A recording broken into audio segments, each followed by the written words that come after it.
پاک میں آیا دجال کے متعلق، ہے نا، آج ہم یعنی اس رونق کو دیکھ کر، اس لائٹنگ کو دیکھ کر ہم بچ نہیں پاتے اور چلے جاتے ہیں کسی بھی پنڈال میں اور کسی بھی منڈپ میں چلے جاتے ہیں۔ دجال کو دیکھیے، اس دجال کے متعلق حدیث میں آتا ہے کہ جو دجال کو صرف یہ کہے گا،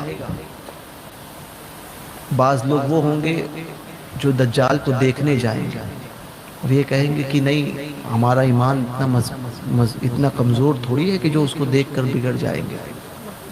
بہت مضبوط ایمان والے ہیں۔ حدیث پاک میں آتا ہے کہ اس کے شعبے جب دیکھنے جائیں گے دجال کے، کیا کرے گا؟ یعنی مجھے تعجب لگتا ہے کہ آج آدمی غیروں کے معبودوں کو دیکھ کر یا ان کے شعبدوں کو دیکھ کر، ہے نا، آج چٹھیوں کے دور چل رہے ہیں، پرچیاں کٹتی ہیں لوگوں کی، پرچیوں میں بتایا جاتا ہے کہ کیا کر کے آئے ہو، تو لوگ اس کو دیکھ کر بڑے تعجب میں رہتے ہیں کہ بھائی بہت بڑی بات کر دی ہے، واقعی کچھ نہ کچھ تو پاور ہے۔ یہ تو چھوٹے چھوٹے دجال ہیں، سمجھے، یا اس کے بھی چیلے ہوں۔ دجال کی طاقت کا عالم یہ ہوگا کہ آسمان کو کہے گا کہ بارش برسا تو آسمان بارش دے گا، زمین کو کہے گا کہ سبزہ ہوگا تو بنجر زمین اسی وقت سبزہ اگائے گی، جس بستی سے گزرے گا خزانے نکالے گا، ایک دو نہیں،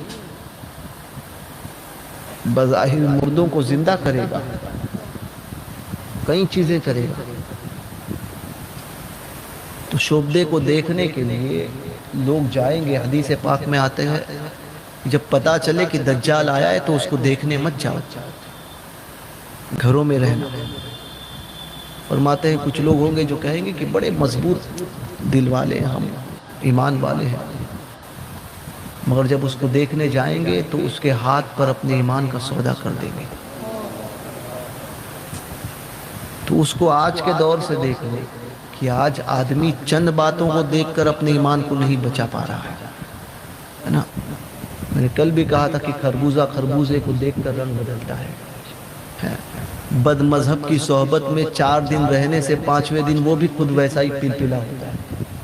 اب دیکھتے نہیں ہو، ہوا ہے نا یہ، کہیں رشتہ داری ہو گئی تو پھر اس کا ماحول پہلے جو سخت تھا بد مذہب سے، جیسے ہی رشتہ داری ہوئی، بیٹی دی یا بیٹی لی،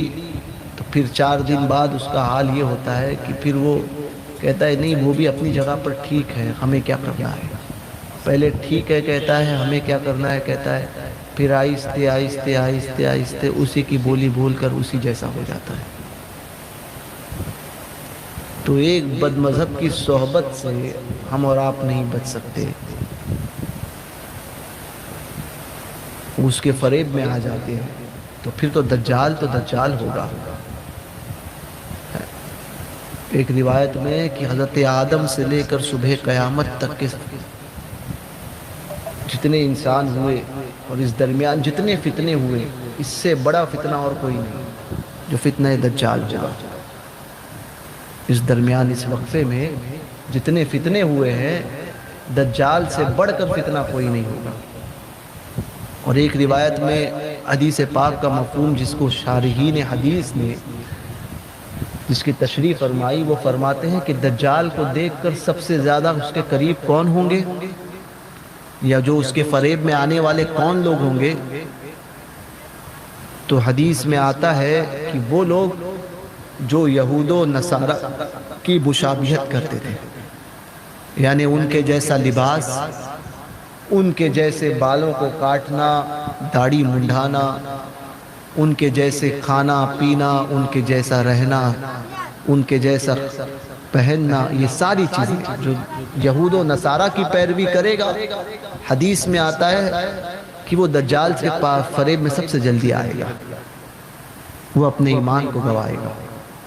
تو آپ سوچئے کہ آپ کس دور میں جی رہے ہیں۔ عشق کی بات کرتے ہیں، کہتے ہیں ہم بہت بڑے عاشق ہیں حضور کے،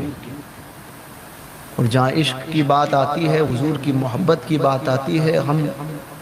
حضور کے دشمنوں کے ہاتھ میں ہاتھ دے دیتے ہیں، یا اپنے ایمان کا سودا کر بیٹھتے ہیں۔ سوچئے آخرت ہے، مرنا ہے، رب کی بارگاہ میں جانا ہے،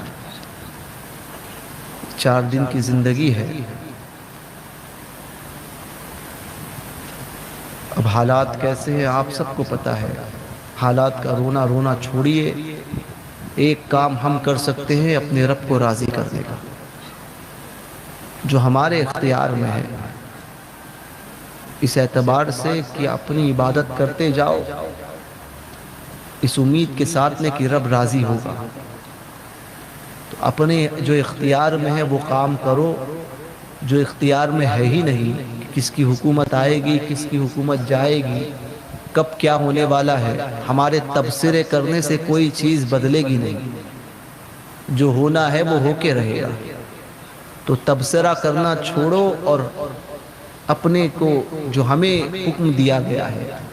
جس بات کا اور جس بات کا ہم سے تقاضا کیا جائے گا، اس کام میں لگ جاؤ، عبادت الہی میں لگو، برائی سے بچو، اپنی آخرت کی طرف